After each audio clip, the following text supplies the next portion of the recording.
piga kelele kwa ajili ya Florence. Boti ziki, mbona kuna vijito vinawi? Nitakupenda mimi nako usimimiana. Ado. Mwanawane tukiwa katika viwanja vya Moti, hadi kadhalika kuna viongozi mbalimbali wametoka kufika. Wewe, yani wewe sikuelewi kama unacheka au unafurahi.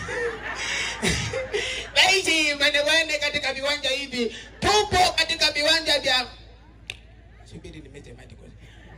Kuna vijito ukisema vishangilie vinakaa kimya. Hebu kwanza tuwashangilie Florence kwanza mwanawane. Tupige makelele kwa ajili ya Florence. Hujanisikia?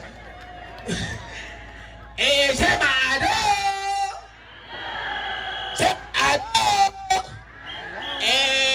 Mwanawane, nipo na kijana wangu mkurugenzi mwanawane Richard. Kaeni sana. Hebu mnaweza. Alafu shemeji.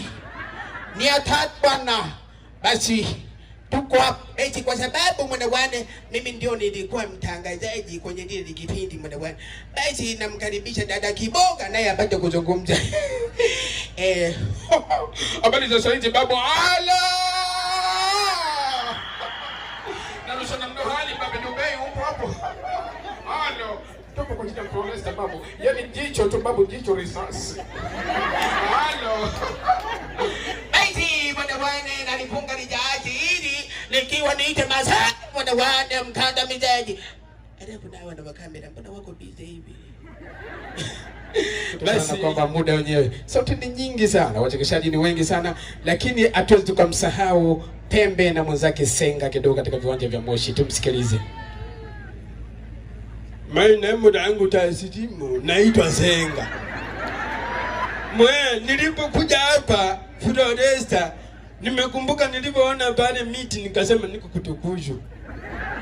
Mwemeremetire.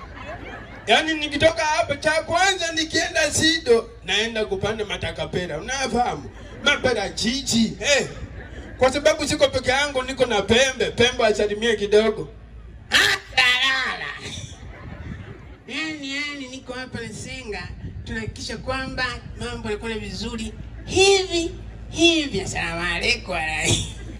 Sasa na wewe nimekukaribisha sebuleni unaingia na chumbani. Hapo ulipokaribishwa na hapo ndio una stop. Nani stop?